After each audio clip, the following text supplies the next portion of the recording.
এই জন্য বলি যুবক ভাই ও বৃদ্ধ বাবা ও পর্দার আম্মা জান, অনেক ভাই তো বিদেশে থাকে, অনেক ভাই তো দেশের বাহিরে থাকে, এত লক্ষ লক্ষ টাকা ব্যয় করিয়া বিদেশের জমিনে থাকে। বলে কেন? বলে সন্তানের মুখে হাসি ফোটানোর জন্য, বিবির মুখে হাসি ফোটানোর জন্য, ছেলে মেয়ে বিবি বাচ্চাকে আরামাসে রাখার জন্য। দিন নাই রাত নাই একজন প্রবাসী আল্লাহর বান্দা কষ্ট করে করে যায়। দেখা যায় অনেক প্রবাসী আল্লাহর বান্দা দিনেও পরিশ্রম করে, রাতও পরিশ্রম করে। আল্লাহর বান্দা মেন সময় কাজ করার পর আবার টাইম আল্লাহর বান্দা কাজ করে। এত পরিশ্রম কেন করে? একজন প্রবাসী আল্লাহর বান্দা যুবক বলে, আমার বাড়িতে আমার মা আছে, আমার বাবা আছে, ভাই বেরাদর বন্ধু বান্ধব আছে, ছেলে মেয়ে আছে, আমার বিবি আছে। সামান্য পরিমাণ আরামের জন্য তাদেরকে রাখতে পারি, ভালো ভালো খাবার জন্য তাদের মুখের মধ্যে উঠাইয়া দিতে পারি। কিন্তু এমনও দেখা যায় যুবক আল্লাহর বান্দা দিন রাত 24 ঘন্টা পরিশ্রম করে। আর এই দেখা যায় ভাই বন্ধু নিয়া বিবি ছেলে মেয়ে আরামাসে কাটাইয়া বারবার ওই যুবক আল্লাহর বান্দাকে টাকার জন্য বারবার চাপ দেয় না? এই যুবকের পরিশ্রম কি পরিমাণ করতেছে একবারও বুঝতে চায় না। আবার তো এমনও আছে টাকা পয়সা ইনকাম করিয়া বিবির অ্যাকাউন্টে জমা দেয়, আর বিবি জামাই ফালায় আরেকজনকে নিয়ে ভাগে। আছে না? বিবি আরেকজন নিয়ে ভাগে। প্রবাসী ভাই কি পরিমাণ যে কষ্ট করে, যদি আপনি আমি স্বচক্ষে দেখতাম তাহলে বুঝতাম বিবির মুখে হাসি ফোটানোর জন্য, ছেলে মেয়ের মুখে, মা বাবার মুখে হাসি ফোটানোর জন্য কি পরিশ্রম যে একজন প্রবাসী আল্লাহর বান্দা করে। এটা মুখের ভাষা দিয়ে বোঝানো যাবে না, মুখের ভাষা দিয়ে বোঝানো যাবে না কি পরিমাণ যে পরিশ্রম করে। দোয়া করে অন্তর থেকে আল্লাহ তাআলা প্রত্যেকটা প্রবাসী ভাইকে যেন নিরাপদ অবস্থায় রাখেন, এবং প্রত্যেকটা প্রবাসী ভাইয়ের জান মালে যেন আল্লাহ তাআলা বরকত দান করেন। কারণ এই বাংলাদেশ প্রবাসী ভাইদের রেমিটেন্সের মাধ্যমে, টাকার মাধ্যমে বাংলাদেশ চলে। দেশ যদি উন্নত হয় প্রবাসী ভাইদের মাধ্যমে উন্নতি হয়। প্রবাসী ভাইরা যদি 1 মাসের বেতন যদি বাংলাদেশ না দেয়, বাংলাদেশ অচল হয়ে যায়। কিন্তু আমরা অনেক সময় তাদেরকে কষ্ট দেই। কয়েকদিন আগে এক আল্লাহর বান্দা এয়ারপোর্টের মধ্যে, ওই সৌদি আরব থেকে আল্লাহর বান্দা দেশে আসবেন, কিন্তু আমাদের বর্তমান প্রধান উপদেষ্টা ডক্টর ইউনূস সাহেব বলেছিলেন, ওয়াদা করেছিলেন, যতটা প্রবাসী আসবে, প্রবাসী যোদ্ধা আসবে, তাদের সাথে ভালো ব্যবহার করবে, উত্তম আচরণ করবে, তাদের সুযোগ সুবিধা দিবে, স্যার বলে তাদেরকে সম্বোধন করে ডাকবে। কিন্তু এক আল্লাহর বান্দা প্রবাসী এয়ারপোর্টে আসার পর যখন বিমান থেকে আল্লাহর বান্দা বের হয়, প্রবাস যখন এয়ারপোর্টের ভিতরে আল্লাহর বান্দা ঢুকে যায়, বান্দার যখন তন্দ্রা অবস্থায় ওই বান্দার ব্যাগ থেকে বান্দার স্বর্ণ, টাকা পয়সা, মোবাইল যা আছে সবগুলো নিয়ে যায়। এখন আপনি বলেন, একজন প্রবাসী ভাই দেশে আসবেন, এয়ারপোর্টের ভিতরে যদি তার স্বর্ণ, টাকা পয়সা, মোবাইল যা আছে সব নিয়ে যায়, এই প্রবাসী ভাইয়ের মনটা কি পরিমাণ ভেঙে গেছে, কি পরিমাণ যে ভেঙে গেছে। দোয়া করে আল্লাহ তাআলা সকল প্রবাসী ভাইদেরকে আল্লাহ তাআলা নেক হায়াত বাড়ায় দেয়, কামায় রুজি রোজগারের মধ্যে আল্লাহ তাআলা বরকত বাড়ায় দেয়। সকলে আমিন বলি, সকলে আমিন বলি। عن أبي هريرة رضي الله تعالى عنه قال قال رسول الله صلى الله عليه وسلم سئل أي العمل أفضل فقال নবীজির সাহাবী হযরত আবু হুরায়রা রাদিয়াল্লাহু তাআলা আনহু হতে বর্ণিত, তিনি বলেন, রাসূল আকরাম সাল্লাল্লাহু আলাইহি ওয়াসাল্লাম ইরশাদ করেন, কোন একজন ব্যক্তি আসিয়া নবীকে প্রশ্ন করলেন, নবী আমার, আসমান ও জমিনের নিচে, আসমানের নিচে জমিনের ওপরে সবচেয়ে ভালো আমল কোনটা, কোনখানা ভালো আমল? সাহাবীর প্রশ্নের জবাবে নবী আমার বললেন, ঈমানুম বিল্লাহি ওয়া রাসূলিহি। ও সাহাবী, আসমানের নিচে জমিনের ওপরে সবচেয়ে ভালো আমল হলো আল্লাহ এবং তার নবীর উপরে ঈমান আনয়ন করা।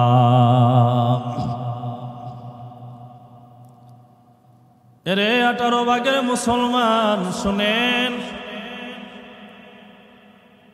আল্লাহর উপরে ঈমান আনয়ন করা, নবীর উপরে ঈমান আনয়ন করা। নবী বলেন, আসমানের নিচে জমিনের উপরে সবচেয়ে ভালো আমল। অন্য হাদিসের মধ্যে নবীর সাহাবী বর্ণনা করেন, قال رسول الله صلى الله عليه وسلم الإيمان بضع وسبعون شعبة فأفضلها قول لا إله إلا الله। নবীজির সাহাবী বর্ণনা করেন, রাসূল আকরাম সাল্লাল্লাহু আলাইহি ওয়াসাল্লাম ইরশাদ করেন, আল ঈমানু বিদউ ওয়া সাবউনা শু'বা। ঈমানের শাখা প্রশাখার মধ্যে, ঈমানের শাখা প্রশাখা হলো ৭৭টা। ৭০-এর অধিক মুহাদ্দিসিনে কেরাম বলেন ৭৭টা। ৩০টা ঈমানের সম্পর্ক হলো কলবের সাথে, হৃদয়ের সাথে। ৭খানা ঈমানের সম্পর্ক হলো জবানের সাথে। বাকি ৪০খানা ঈমানের সম্পর্ক হলো ৩.৫ হাত বটির অন্যান্য অঙ্গ প্রত্যঙ্গের সাথে। এই ৭৭টা ঈমান, এই ৭৭টা ঈমানের মধ্যে নবী আমার বলেন, ফাফজালুহা কাউলু লা ইলাহা ইল্লাল্লাহ। সকলে একবার অন্তর থেকে বলি লা ইলাহা ইল্লাল্লাহ। আবার একটু আওয়াজ দিয়া বলি না লা ইলাহা ইল্লাল্লাহ। সবাই বলি না লা ইলাহা ইল্লাল্লাহ।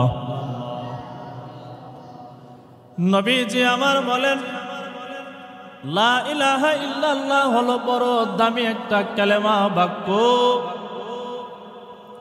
ফাফজালুহা লা ইলাহা ইল্লাল্লাহ। এই লা ইলাহা ইল্লাল্লাহ কেমন দামি কালেমা জানেননি? নবী আমার জানায়া দেয়, ৭ আসমান ৭ জমিন যদি এক পাল্লায় রাখা হয়, অপর পাল্লায় যদি লা ইলাহা ইল্লাল্লাহ লিখিত একটা সাদা কাগজ রাখা হয়, নবী বলেন আসমান ও জমিনের চেয়ে লা ইলাহা ইল্লাল্লাহর ওজন ভারী হয়ে যাবে। এই লা ইলাহা ইল্লাল্লাহ কত বড় দামি! বুখারী শরীফের হাদিস নাম্বার হলো ৪২।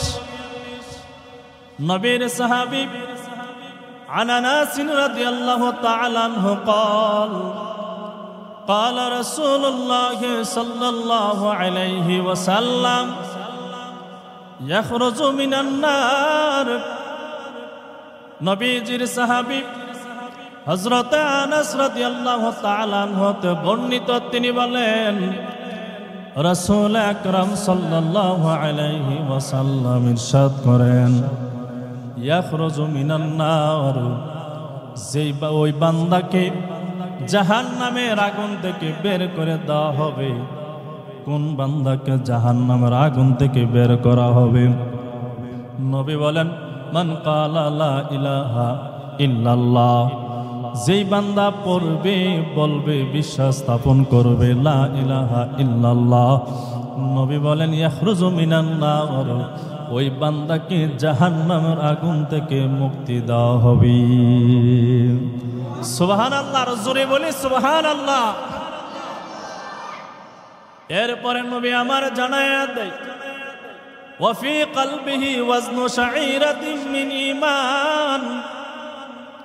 আর যেই বান্দার কলবের মধ্যে, অন্তরের মধ্যে সামান্য পরিমাণ ঈমানের দানা থাকবে, যাররা পরিমাণ, গম পরিমাণ, সরিষা পরিমাণ, নবী বলেন ইয়াখরুজু মিনান নার, আল্লাহ তাআলা ওই বান্দাকে জাহান্নামের আগুন থেকে মুক্তি দান করবি। শুধু কি তাই? বলে লা ইলাহা ইল্লাল্লাহ পড়নেওয়ালা বান্দা কেমন দাম আল্লাহ তাআলা হাশরের ময়দানে দেবেন। নবী আমার অন্য হাদিসের মধ্যে বলেন মান ক্বালা লা ইলাহা ইল্লাল্লাহ ফাদাখালাল জান্নাহ। যে বান্দা পড়বে লা ইলাহা ইল্লাল্লাহ এবং লা ইলাহা ইল্লাল্লাহ মুহাম্মাদুর রাসূলুল্লাহ, যে বান্দা পড়বে, বিশ্বাস স্থাপন করবে, আর এই বিশ্বাস নিয়ে বান্দা দুনিয়া থেকে বিদায় হবে, নবী আমার জানায়া দেয় ফাদাখালাল জান্নাহ। ওই বান্দাকে, লা ইলাহা ইল্লাল্লাহ পড়নেওয়ালা বান্দাকে হাশরের ময়দানে ফাদাখালাল জান্নাহ, আল্লাহর তৈরি জান্নাতুল ফেরদাউস দান করে দিবি। এরে যুবক ভাই, বৃদ্ধ বাবা ও পর্দার আলার আম্মা জান গো, শুনেন, ভালো করে শুনে যান। লা ইলাহা ইল্লাল্লাহ মুহাম্মাদুর রাসূলুল্লাহ যেই বান্দা পড়বে, পড়নেওয়ালা বান্দা বিশ্বাস নিয়ে দুনিয়া থেকে বিদায় হয়ে যাবে, হাশরের ময়দানে ওই বান্দাকে কত বড় জান্নাত দেওয়া হবে। আপনি আমি ভাবতেছি কি কুমিল্লা জেলার সমপরিমাণ একটা জান্নাত দেওয়া হবে। নবী বলবেন না না, সাহাবায়ে কেরাম বলবেন কত বড় জান্নাত দেওয়া হবে, এর চেয়ে আরো বড় জান্নাত দেওয়া হবে। সাহাবায়ে কেরাম বলবেন নবী আমার কত বড় জান্নাত দেওয়া হবে হাশরের ময়দানে। তাহলে কি তাদেরকে কি আমাদের চট্টগ্রাম বিভাগের সমপরিমাণ জান্নাত দেওয়া হবে? নবী বলবেন না না, তার চেয়ে আরো বড় জান্নাত আল্লাহ তারা দান করবি।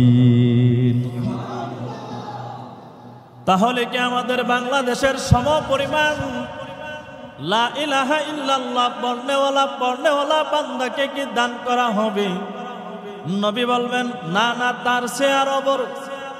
তাহলে কি এশিয়া মহাদেশের সমপরিমাণ জান্নাত দেওয়া হবে?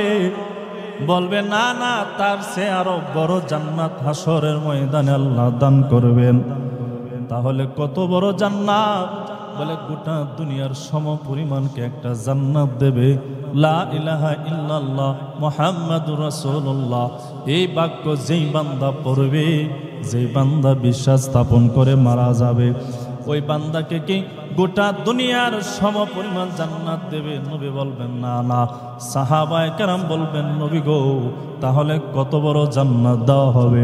নবী আমার ডেকে বলবেন ও সাহাবায়ে কেরাম আমার, জানো লা ইলাহা ইল্লাল্লাহ যে বান্দা বিশ্বাস করবে, বিশ্বাস নিয়ে মারা যাবে, হাশরের ময়দানে গোটা দুনিয়ার একটা নয়, দুইটা নয়, পাঁচটা নয়, এই গোটা দুনিয়ার সমপরিমাণ 10টা দুনিয়ার সমান আমার আল্লাহ হাশরের ময়দানে লা ইলাহা ইল্লাল্লাহ পড়নেওয়ালা, বিশ্বাস স্থাপন করনেওয়ালা বান্দাকে আমার আল্লাহ তত বড় জান্নাত দান করে দিবি। তাহলে লা ইলাহা ইল্লাল্লাহ মুহাম্মাদুর রাসূলুল্লাহ কালেমা পড়লে লাভ না লস? আওয়াজ দেব না, লাভ না লস? এরপরে আল্লাহর নবী আমার জানায়া দেয় ওয়াদনাহা ইমাতাতুল আযা আনিত তরিক। আর ৭৭টা ইমানের শাখা প্রশাখার মধ্যে সবচেয়ে নিম্ন ইমানের শাখা হলো রাস্তার মধ্যে কোনো কষ্টদায়ক বস্তু যদি পড়ে থাকে, এই কষ্টদায়ক বস্তুটাকে দূরে সরায় দেওয়া, হটায় দেওয়া। নবী বলেন এটাও হলো ইমানের একটা শাখা। এরপরে এ হাদিসের শেষ অংশ আল্লাহর নবী জানায়া দেয়, ওয়াল হায়াউ শু'বাতুম মিনাল ঈমান, লজ্জা শরম হলো ইমানের একটা অংশ। সুবহানাল্লাহ। এই ঈমান হাসরের ময়দানে নবী আমার বলে, যদি কোনো বান্দার অন্তরে যাররা পরিমাণ, সরিষা পরিমাণ যদি ঈমান যদি না থাকে, হাসরের ময়দানে বান্দা জান্নাতে যাবে না, জান্নাতে ঢুকবে না। আমি বলি নাই, নবীজি বলেছেন। মুসলিম শরীফের হাদিস নাম্বার 309 নাম্বার। নবীর সাহাবী আন উমর রাদিয়াল্লাহু তাআলা আনহু قال قال رسول الله صلى الله عليه وسلم يا ابن الخطاب اذهب فنادي في الناس।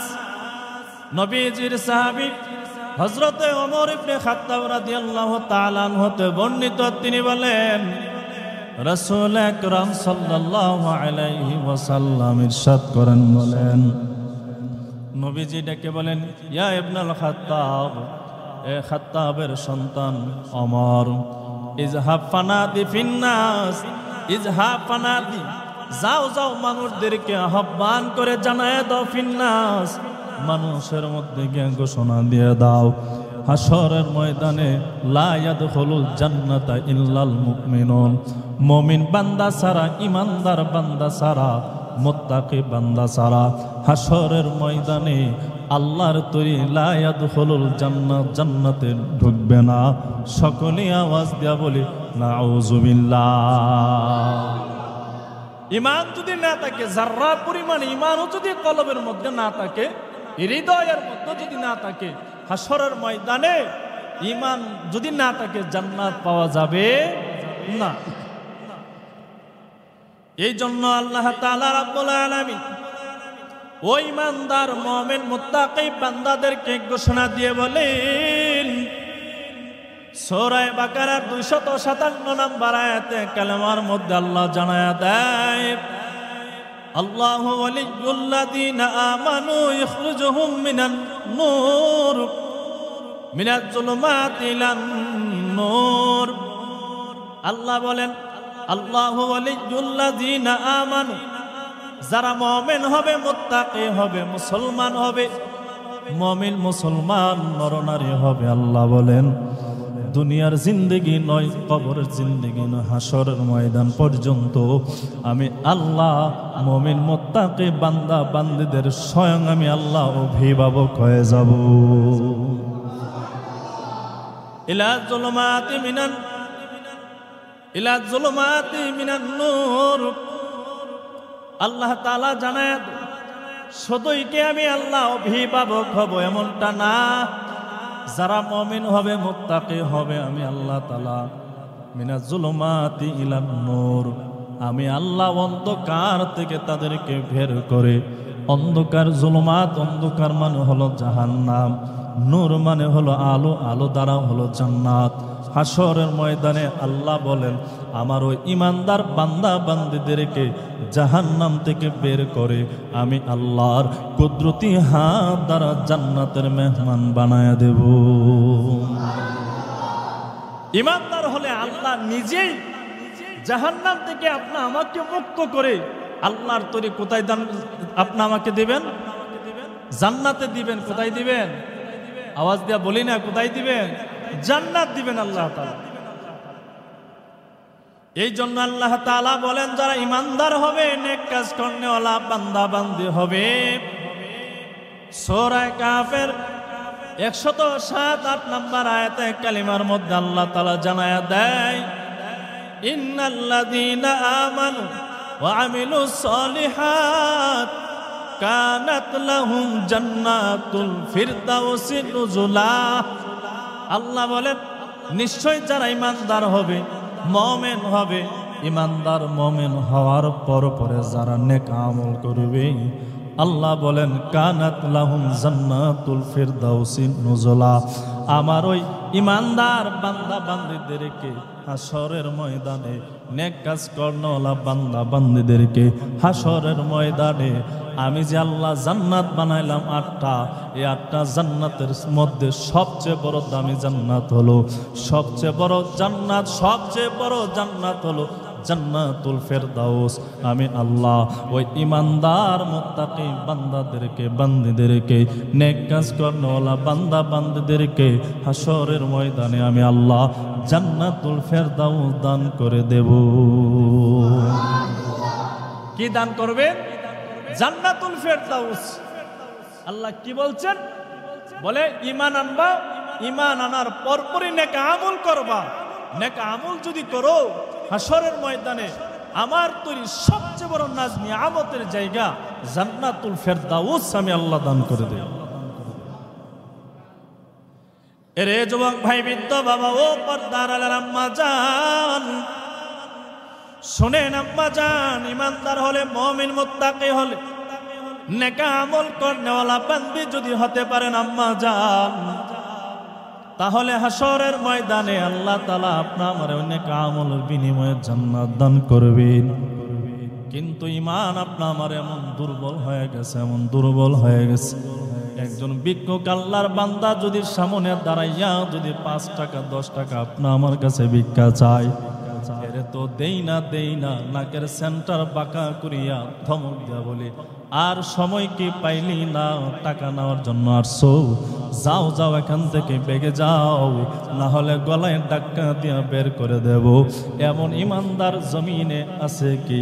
না, আছে না? কিন্তু আল্লাহ তাআলা নবীকে উদ্দেশ্য করে বলেন সূরা দুহা শেষ দিকে নবীকে আল্লাহ বলেন, ও নবী আমার, আপনি সাইলকারী বান্দাকে, ওই ভিক্ষুক বান্দাকে, ভিখারি বান্দাকে ধমক দিবেন না, এমনকি তারাও দিবেন না। সাইলকারী বান্দাকে ধমক দিবেন না, বিদায় করে দিবেন না। আপনার কাছে যেই পরিমাণ আছে তৌফিক হয় সেই পরিমাণ ভিক্ষুককে দিয়ে দেন। কিন্তু নবীর আদর্শ কি ছিল? নবীর কাছে যদি সামান্য পরিমাণ ভিক্ষা চাইতো, নবীর কাছে যদি নাও থাকতো, ওই ভিক্ষুককে খালি হাতে ফিরাই দিতেন না। না থাকলো উত্তম আদর্শ দিয়া বলতেন, ওরে আল্লাহর বান্দা, আমার কাছে নাই, ক্ষমা করো, অন্য সময় তোমাকে দেওয়ার চেষ্টা করব। আর আপনি আমি কি করি? ধমক দেই, ধমক দিয়ে আল্লাহর বান্দাকে বিদায় করে দেই। কিন্তু নবীর আদর্শ কি ছিল? একজন খাঁটি ইমানদার মুমিন তো নবীর আদর্শই তো লালন করবে, ঠিক না? নবীর প্রত্যেকটা সুন্নতের উপরে তো আমল করবে। এরে যুবক ভাই, বৃদ্ধ বাবা, ও পর্দার আলার আম্মা জান, শুনেন আম্মা জান, মনোযোগ দিয়া শুনেন। বড় লোকের সন্তান, টাকা পয়সা বান্দার অভাব নাই, কোটি কোটি টাকা ব্যাংক ব্যালেন্স অভাব নাই, গাড়ি বাড়িরও বান্দার অভাব নাই, আরাম আয়েশে বান্দা কাটা। কিন্তু বান্দার শেষ বয়সে আল্লাহ তাআলা একটা সন্তান দান করেছে। সন্তান দিন দিন বড় হয়, বাবা দিন দিন বৃদ্ধ হয়, বৃদ্ধর কাছে পৌঁছায় যায়। সন্তানের বয়স যখন 20 থেকে 25 বছর হয়ে যায়, বাবা বার্ধক্যের কাছে পৌঁছায় যায়। এক পর্যায়ে আল্লাহর বান্দা টাকা পয়সা, ধন সম্পদ, গাড়ি বাড়ি, অট্টালিকা রেখে বান্দা দুনিয়া থেকে বিদায় হয়ে যায়। এবার যুবক আল্লাহর বান্দার বয়স যখন 30-এর পৌঁছায় গেল, বান্দা এবার বিভিন্ন এলাকায় দেখে ঘুরে সুন্দরী একজন রমণী আল্লাহর বান্দিকে বিবাহ বন্ধনে আবদ্ধ করে নেই। যেই দিন বান্দা বিবাহ বন্ধনে আবদ্ধ হয়, বিবিকে নিয়ে যখন বাড়িতে আসে, দুপুরবেলা বিবিকে নিয়ে খাবার খাবে। বড় লোকের সন্তান, টাকা পয়সার অভাব নাই, সামনে বিভিন্ন আইটেমের খাবার, দামি দামি খাবার সামনে উপস্থাপনা করে রেখেছে। বিবিও বসা, আল্লাহর বান্দা যুবক বসা। ও বাবা, কেন বললাম টাকা পয়সা হয়ে গেলে ইমানটা বড় দুর্বল হয়ে যায়। টাকা পয়সা হয়ে গেলে নবীর আদর্শ থেকে মানুষগুলো অনেক দূরে চলে যায়। এবার আল্লাহর বান্দা বিবিকে নিয়ে খাবার খায়, বিবির সামনে বসা, স্বামীও যুবক আল্লাহর বান্দা বসা। স্বামী বিবির চেহারার দিকে ভালোবাসার নজর নিয়ে তাকায়, বিবিও স্বামীর চেহারার দিকে মায়া মোহাব্বতের নজর নিয়ে তাকায়। বিবি স্বামীর চেহারার দিকে, স্বামী বিবির চেহারার দিকে ভালোবাসার নজর দিয়া তাকায়। স্বামীও লোকমা বানায়, বিবিও লোকমা বানায়। বিবি স্বামীর মুখে উঠায়া দেবে, বিবি স্বামী বিবির মুখে উঠায়া দিবে। এমন সময় আল্লাহর কি খেলা, একজন যুবক আল্লাহর বান্দা ভিক্ষুক ঘরের দরজার সামনে দাঁড়ায় যায়। ঘরের দরজার সামনে দাঁড়াইয়া আওয়াজ দেয়, কে আসো ভাই, কে আসো বোন? 3 দিন পর্যন্ত পেটের মধ্যে কোনো খাবার নাই, পারলে সামান্য পরিমাণ খাবার দেন, পেটের যন্ত্রণা কষ্ট আর সহ্য করতে আমি পারি না গো বাবা।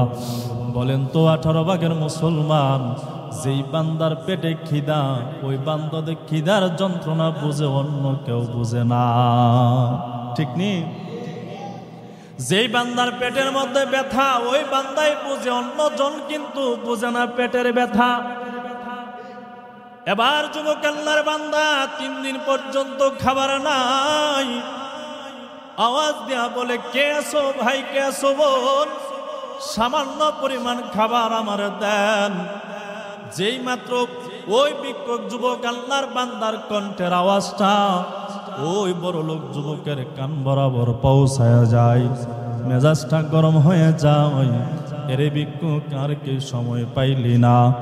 এখন আমার আনন্দের মুহূর্ত, 30 বছরে কল্পনা জল্পনা বিবাহ করলাম, বিবিকে নিয়ে ভালো ভালো আইটেমের খাবার খাবো, একজন আরেকজনের প্রতি ভালোবাসা বাড়াইয়া দেব। এমন সময় খাবার চাইলা, যারে ভিক্ষুক তোরে খাবার দিতে পারবো না। নাসর আল্লাহর বান্দা বুঝে না, পেটের খিদার যন্ত্রণা তো বান্দার সহ্য করতে পারে না। আবার আওয়াজ দিয়া বলে, ভাই সামান্য পরিমাণ খাবার দেন, আজকে তো আপনার বাড়িতে অনেক অনুষ্ঠান, অনেক বড় অনুষ্ঠান, সামান্য পরিমাণ খাবার যদি দেন তাহলে তো আপনার অনুষ্ঠানে ব্যাঘাত ঘটবে না।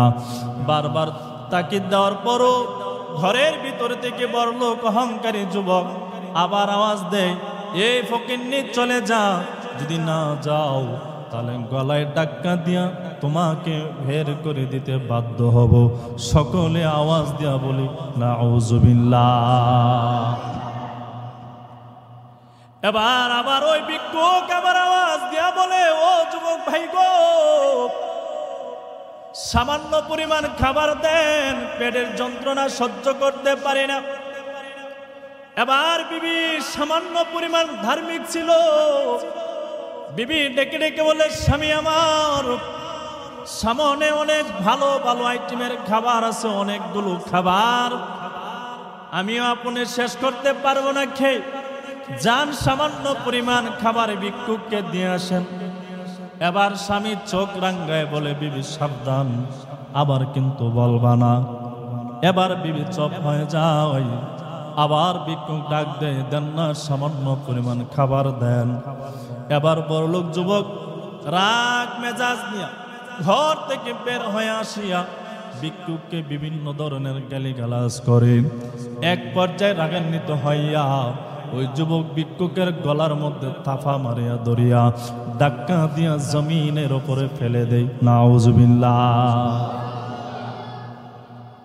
যেই মাত্র যুবক আল্লাহর বান্দাকে গলার মধ্যে ধাক্কা দিয়ে জমিনের উপরে ফেলে দেয়, এবার আল্লাহর বান্দা সহ্য করতে পারে নাই, 2 চক্ষু বেয়ে চোখ দিয়ে পানি টপ টপ করে পড়তেছে, গাল ভিজে যায়। চেহারাটা আসমানের দিকে উঠাইয়া ডাক দিয়া বলে, আসমানের ও জমিনের মালিক আল্লাহ, ও আসমানের মালিক, জমিনের মালিক আল্লাহ, ওরে আপনি বড়লোক বানাইছেন, টাকা পয়সা দান করেছেন, গাড়ি বাড়ি আপনি দান করেছেন, আল্লাহ তারও তো হাত দিয়েছেন, তারও তো পা দিয়েছেন, তারও তো চক্ষু দিয়েছেন। আল্লাহ আপনি আমারে চক্ষু দিয়েছেন, পা দিয়েছেন, আল্লাহ হাতও দিয়েছেন, কিন্তু আপনি আমারে গরিব বানাইলেন, তারে আল্লাহ আপনি বড় লোক বানালেন। আল্লাহ তার দরবারে তো আমি স্বেচ্ছায় আসি না, আপনি আমার পাঠানোর কারণে তো আমি আসলাম। সামান্য পরিমাণ খাবার চেয়েছি, ধন তো চাই নাই, সম্পদ চাই না, কোটি টাকাও চাই নাই, সামান্য পরিমাণ খাবার চেয়েছি।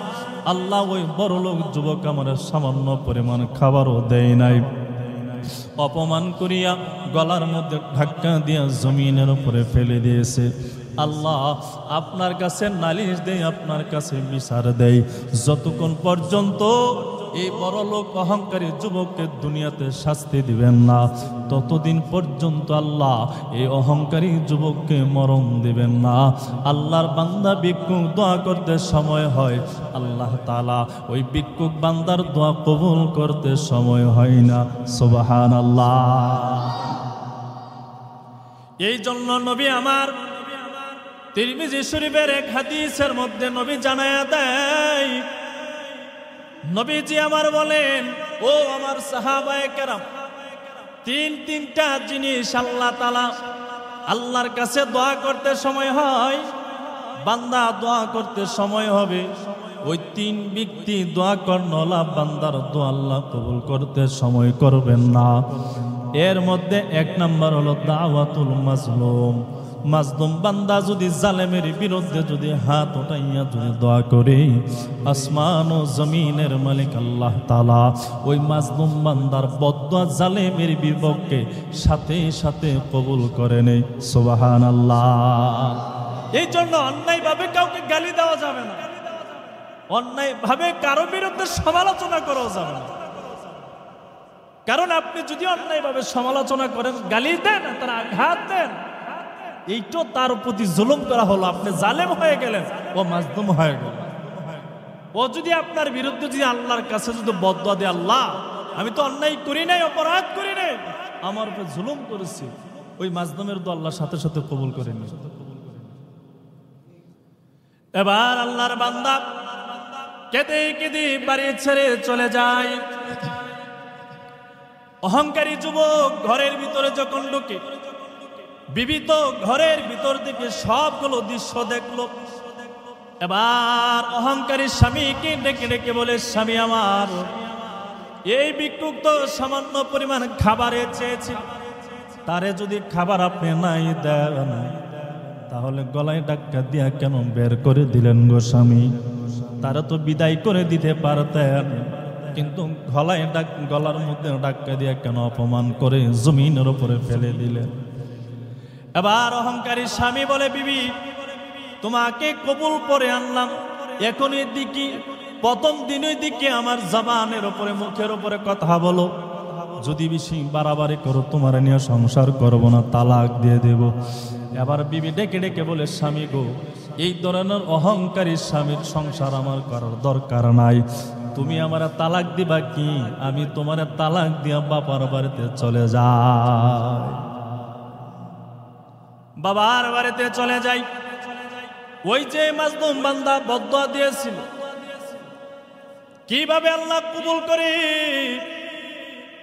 কয়েকদিন পর অনেক কোম্পানির তো মালিক, হঠাৎ করে একটা গার্মেন্টস কোম্পানির মধ্যে হঠাৎ করে আগুন লেগে যায়। শুনেন না পত্র পত্রিকায়, মোবাইলে, ফেসবুকে, বিভিন্ন টেক্সটাইল কোম্পানি, বিভিন্ন বিল্ডিং এর মধ্যে হঠাৎ করে আগুন লেগে গেছে, শত শত মানুষ মারা যায়। এইভাবে বান্দার কোম্পানির মধ্যে আগুন লেগে যায়। ম্যানেজার ফোন দিয়া বলে, স্যার কোথায়? বলে, বাসায় আছি, মেজাজ বড় গরম। কি হয়েছে বল? বলে, স্যার আপনার কোম্পানির মধ্যে আগুন লাগিয়া প্রায় শতাধিক মানুষ মারা গিয়েছে, সরকারি প্রশাসন আসিয়া আপনাকে গ্রেফতার করবে। ও মালিক, যদি বাসায় থাকেন তাড়াতাড়ি ভাগেন। এবার আল্লাহর বান্দা জান বাঁচানোর জন্য এই বিল্ডিং ছাড়িয়া টাকা পয়সা ফালাইয়া বান্দা নিখোঁজ হয়ে যায়। 3 বছর ধরে ধরে আল্লাহর বান্দার কোনো খবর নাই। যে মানুষগুলো মারা গিয়েছিল ওই মানুষগুলোকে সরকারি প্রশাসন সম্পদকারী বাড়ি ডাকিয়া টাকা পয়সা দিয়া তাদের মধ্যে বাটবাটোয়ারা করে দেয়। এবার বান্দা গরিব হয়ে যায়। 3 বছর পর্যন্ত বান্দার কোনো খবর নাই। যে বান্দার লেবাস ছিল, যে চেহারা ছিল, বান্দা নিজেকে নিজে বাঁচানোর জন্য বান্দাকে ভালোভাবে চেনা যায় না। হঠাৎ করিয়া ওই যে মেয়ে তালাক দিয়ে বাবার বাড়িতে চলে গিয়েছিল, ওই মেয়ের ওই মাইয়ার বাবা ডেকে ডেকে বলেন, আমার দুর্ঘটনা যা ঘটে গেছে, এভাবে তো বসে থাকলে আর হবে না, চলো না ভালো একটা ছেলে দিকে তোমাকে আবার বিবাহ দিয়ে দেয়। এবার আল্লাহর বান্দি কে মেয়ের বাবা আরেক জায়গায় আরেকটা যুবক সন্তানের সাথে তার বিবাহ বন্ধনে আবদ্ধ করায়া দেয়। যেই দিন বিবাহ দেয়, দুপুর বেলা বিবিকে নিয়ে স্বামী যখন খাবার খাবে, বাবা ঘটনাটা শুনেন, বোঝেন, একজন ইমানের দুর্বলতা থাকার কারণে, টাকা পয়সা ধন সম্পদ বেড়ে যাওয়ার কারণে, এবার বান্দার অহংকার বেড়ে গেলে ইমানের দুর্বলতা কেমন চলে আসে, এই বান্দাকে কেমন ভাবে আল্লাহ দুনিয়াতে শাস্তি দিয়ে দেয়। এবার যখন বিবাহ বন্ধনে আবদ্ধ হয়ে যায়, দুপুর বেলা স্বামীর নিয়ে খাবার খাবে, স্বামী বিবির চেহারার দিকে ভালোবাসার নজর দিয়া তাকায়, স্বামীও বিবির চেহারার দিকে মহব্বতের নজর দিয়া তাকায়।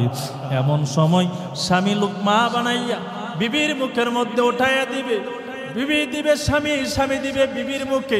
এমন সময় দুপুর বেলা একজন যুবক আল্লাহর বান্দা ভিক্ষুক দরজার সামনে দাঁড়ায়া যায়, ডাক দিয়া বলে, কে আসো ভাই, কে আসো বোন, 3 দিন পর্যন্ত পেটের খিদা আর সহ্য করতে পারি না, সামান্য পরিমাণ খাবার দেন, সামান্য পরিমাণ খাবার দেন, পেটের যন্ত্রণা, পেটের খিদা আর সহ্য করতে পারি না। বিবি কোনো আওয়াজ দেই না, কারণ প্রথম নাম্বার স্বামী ছিল জালেম, অহংকারী। এখন যদি কিছু বলি, ও যদি আমার তালাক দিয়ে দেয়, এই জন্য বিবি কোনো কিছু বলে না, চুপ রয়ে গেল। এবার স্বামী ডেকে ডেকে বলে, বিবি আমার পেটের খিদার যন্ত্রণা, কি যে যন্ত্রণা আমি বোঝে, হয়তোবা তুমি বোঝো না রে বিবি। যাও বিবি যাও, এখানে যত ভালো ধরনের খাবার আছে ওই খাবারগুলো ভিক্ষুককে দিয়ে আসো। এখন যদি তুমি আমিও না খাই, পরবর্তীতে খেয়ে নিতে পারবো। যাও ভালো ভালো খাবার ভিক্ষুককে দিয়ে আসো। সুবহানাল্লাহ। যেই মাত্র স্বামী আমার বলল, বিবি আমার জান ভালো কিছু খাবার ওই ভিক্ষুককে দিয়ে আসে, যেই মাত্র স্বামী বলল, বিবির 2 চোখ বেয়ে বেয়ে টপ টপ করে পানি পড়তেছে। স্বামী বলে, বিবি আমার ভিক্ষুককে খাবার দেওয়ার জন্য বললাম, কাঁদো কেন? এবার বিবি বলে, স্বামী আমার আমি তো দুঃখে কাঁদি না, আনন্দে কাঁদি। কেন বিবি কাঁদো, কি এমন আনন্দ? বিবি আমার ডেকে বলে, স্বামী আমার আল্লাহ তাআলা আমার কপালে আপনার মতন ভালো একজন স্বামী মিলাই দেওয়ার কারণে এই আনন্দে আমার চোখ বেয়ে বেয়ে পানি পড়তেছে। মানুষ শুধু দুঃখে কাঁদে না, আনন্দ মানুষে কাঁদে। কাঁদে না বাবা, কাঁদে না? এবার বিবি প্লেট ভর্তি করে খাবার নিয়ে ওই ভিক্ষুকের সামনে দাঁড়ায় যায়। যেই মাত্র সামনে খাবার দিবে, ভিক্ষুক যখন চেহারাটা উঠাবে, মুখের মধ্যে তো দাড়ি ভরে গেছে, চেহারা তো আগের মতো নাই। বিবির নজরটা যখন ওই ভিক্ষুকের চেহারা বরাবর পৌঁছে যায়, দেখে তাকায় দেখি ভিক্ষুক তো আর ভিক্ষুক না, এই ভিক্ষুক তো সেই মানুষ, যে মানুষটা ছিল আমার প্রথম নাম্বার স্বামী, অহংকারী যুবক। আল্লাহর খেলা, সকাল বেলা ধনীরে তুই ফকির, সন্ধ্যা বেলা, সকালে বেলা আল্লাহ যারে ধনী বানায়, বিকেলে তারে ফকির বানাইতে সময়, বিকেলে আল্লাহ যাকে ধনী বানায়, সকালে তারে গরিব বানাইতে সময়ও লাগে। যেই মাত্র বিবির চেহারা স্বামীর চেহারা বরাবর পৌঁছায় গেল, দেখে বিবি আর সহ্য করতে পারে না, চিৎকার মারিয়া বেহুশ হইয়া জমিনের উপরে লম্বা হয়ে পড়ে যায়। আওয়াজ যখন ঘরের ভিতরে পৌঁছায় যায়, স্বামী দৌড়াইয়া গায়, কি হলো? বিবিরে পাঠাইলাম খাবার দেওয়ার জন্য ভিক্ষুককে, চিৎকার কেন মারলো, আওয়াজ কেন দিল? দৌড়ায় আসিয়া দেখি বিবি আর দাঁড়ানো নাই, জমিনের ওপরে লম্বা হয়ে পড়ে আছে। বিবির মুখে সামান্য পরিমাণ পানির ছিটা দেওয়ার পর বিবিরে জিজ্ঞাসা করলো, ও বিবি আমার, তোমার খাবার দিয়া পাঠাইলাম ভিক্ষুককে দেওয়ার জন্য, চিৎকার মারিয়া জমিনের উপরে কেন লম্বা হয়ে পড়ে গেলা? বিবি আবার ডাক দিয়ে বলে, স্বামী গো, আল্লাহর কুদরত দেখার পর আর সহ্য করতে পারি না। স্বামী আবার ডেকে ডেকে বলে, ও বিবি আমার, কি এমন আল্লাহর কুদরত দেখার পর সহ্য করতে পারো না? বিবি আবার ডেকে ডেকে বলে, ও স্বামী, এই যে সামনে বসা আছে সে কি কে? আপনি তারে চিনেন? স্বামী কিন্তু ভালোভাবে চিনছে, তারে কে আপনি চিনেন? বলে, বিবি কি হয়েছে? বলো, স্বামী আমার, এই যে সামনে ভিক্ষুকটা বসা আছে, এই ভিক্ষুক অন্য কেউ নয়, অন্য কেউ নয়, এই স্বামী হলো আমার প্রথম নাম্বার অহংকারী স্বামী। প্রথম যার কাছে আমার বাবা বিয়ে দিয়েছিল, তার অহংকারের কারণে তার আমি তালাক দিয়া চলে আসছিলাম। ও স্বামী, তাকায় দেখেন, গাড়ি বাড়ি অট্টালিকা ধন সম্পদ যার অভাব ছিল না, অভাব ছিল না, আজকে একবেলা খাবারের জন্য আপনা আমার দরজার সামনে দাঁড়ায় গেল। কেমন অধঃপতন আল্লাহ তারে বানাইছি। এই আল্লাহর কুদরত দিকে আমি জমিনের উপরে লম্বা হয়ে পড়ে গেছি। এবার ওই স্বামীটা কি বলে, ও বিবি আমার, তাহলে শোনো আল্লাহ তাআলার আরেকটি কুদরত। বলে, আল্লাহ তাআলার আরেকটি কি কুদরত?